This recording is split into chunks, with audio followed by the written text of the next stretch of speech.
I was sharing a room with a guy, and he was probably about 30, and he basically me. I remember him saying to me, "Oh, this is just what men do, you know." And he said, "You know, you need to know that I'm not gay."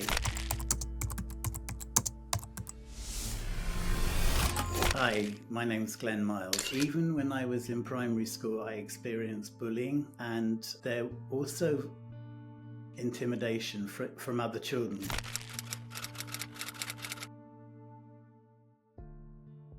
The children used to surround me and then pull down my shorts and then laugh at my.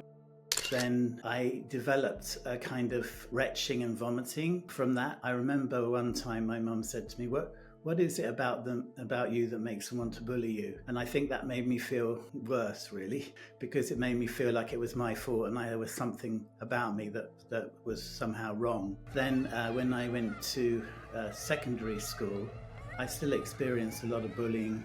Sometimes I'd find myself that I'd be cowering in a corner while boys were bullying me, kicking me, bruising my body, and they would call me gay. It was an interesting thing because I didn't really know what gay meant. I had one teacher who would talk to me. She would laugh when the other children were bullying me in the classroom, and she was visibly disappointed when I passed my exams. So that was very sad. And then the games teacher, I remember trying to play rugby, and the teachers would humiliate me. And one of the teachers rubbed mud in my face and knees and said, kind of as a way of teaching me to be more manly or masculine. I just thought it was crazy. One of the other teachers called me Glenda. My name's Glenn. Those are things that stay with you, and they're things that make you feel that you're less than enough.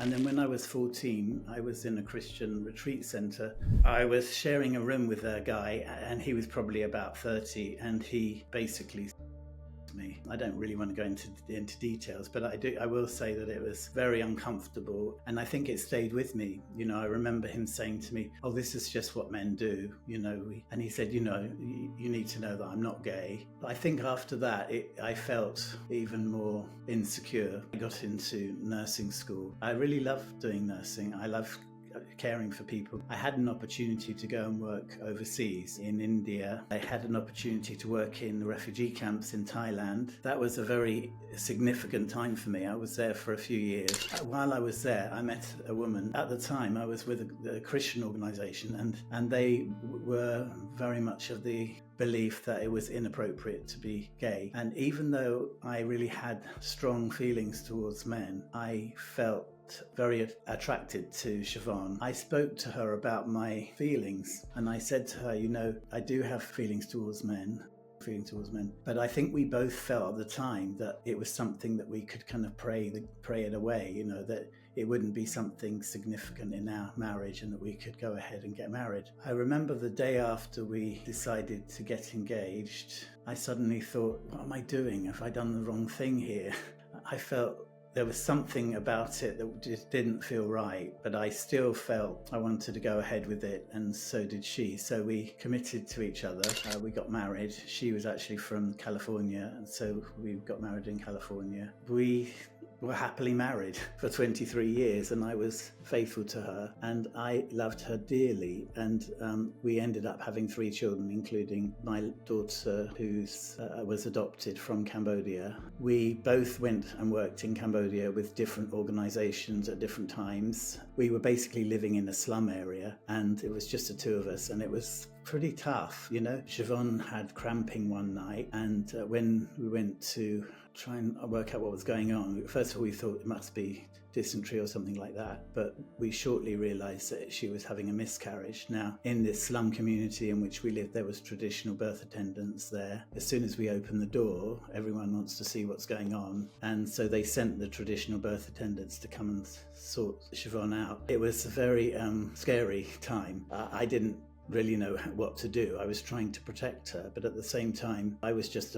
as far as they were concerned, the midwives, I was just a man, and I shouldn't really be there anyway. So they allowed me to stay, but unfortunately, I fell back and hit my head and fractured the base of my skull, which was a nasty head injury. And so we ended up going back to staying with some friends. We didn't dare go to hospital at that time because the hospitals were very inadequate. And it took us a while to get back to the UK. And when we did, by the time that we ended up going seeing the neurologists and so on, and it was too serious for us to consider going back at that time. And also in the meantime, Siobhan had to have a D&C because of the losing and having a miscarriage. Very hard for both of us at the time, and a very bizarre kind of accident really, where we were both needing hospitalisation. At one point, my wife and I started a project called the Butterfly Project, which was basically working with over 100 survivors of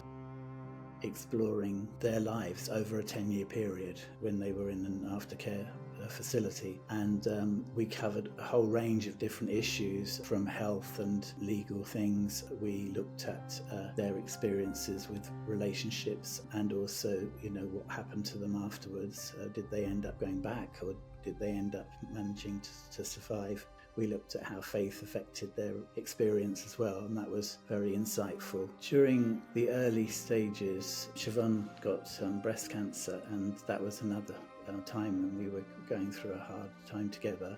I did what I could to support her, and she did very well, and she seemed to be recovering very well. But there was a point at which we had to decide, would we come back to the UK and stay there, or would we go on to work in and go back to Cambodia, because that's where we felt called to. That was where we felt our hearts were. So, but actually we decided to go back, and we did, and we continued to do some work with different organisations there. I had some struggling with an autoimmune disease called sarcoidosis, and so we decided to come back after some time. We did come back to the UK, and then sadly within a year of coming back, Siobhan developed sepsis and died completely unexpectedly. That was really hard for me and for the children. It was just so hard for her to leave us, and felt terribly unfair. But in spite of that, we really believed that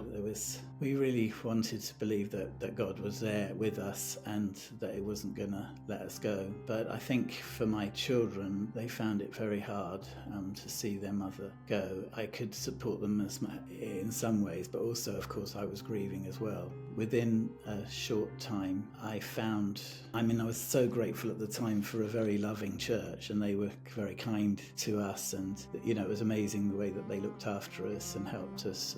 As my life without Siobhan continued, I had a very close friend, and she said to me, do you think, is this going anywhere? Is this going... Now, at that time, I hadn't really come out. It made me really think, what was I to do? Would it be fair on her to have the same challenges that I had with Siobhan, and me as well, but I think I was more concerned about her, and I felt no, it was inappropriate. At the same time, I had to think, well, is this the time for me to come out as a gay man and believe that God has made me this way? I'm not different. I'm still the same person, but I'm just being more honest about who I am. And so I decided to do that, and fortunately, the church that I was part of at the time, they were going through their own process, in one sense, of coming out and deciding that they wanted to, trying to think through whether they were going to be an inclusive church or not.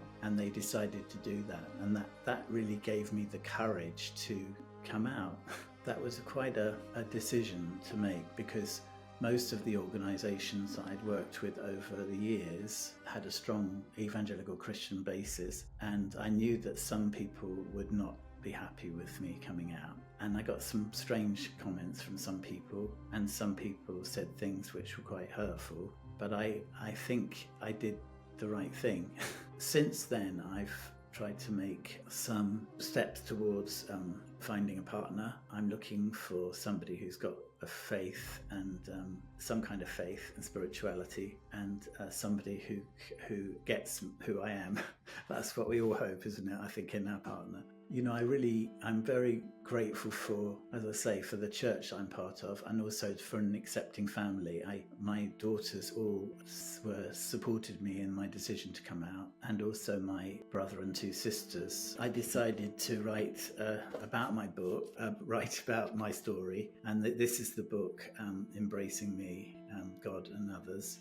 Embracing is also another word is kutching, and that's a Welsh word for embracing and hugging someone, but it has a much deeper meaning. Of course, in one ways, it going through my story was very hard. It was a difficult thing to remember stuff that had happened to me over the years, but in other ways, I was able to look back as an adult on those times and have a much more compassionate approach towards me as a child, as a small child. That child in the cloakroom with all the children surrounding me and teasing me and pulling down my shorts.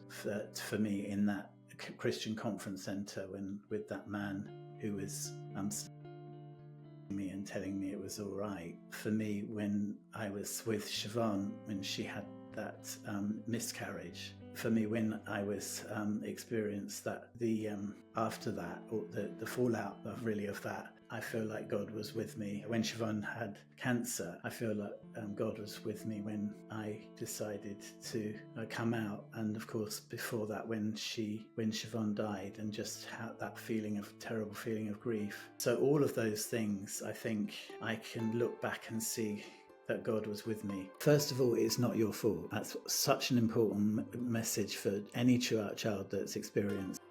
It's not your fault. Children are not responsible for what happens to them. I would encourage you to seek help. Find someone that you feel safe, and that person may not be someone in your family, because if you tell them, they may not understand.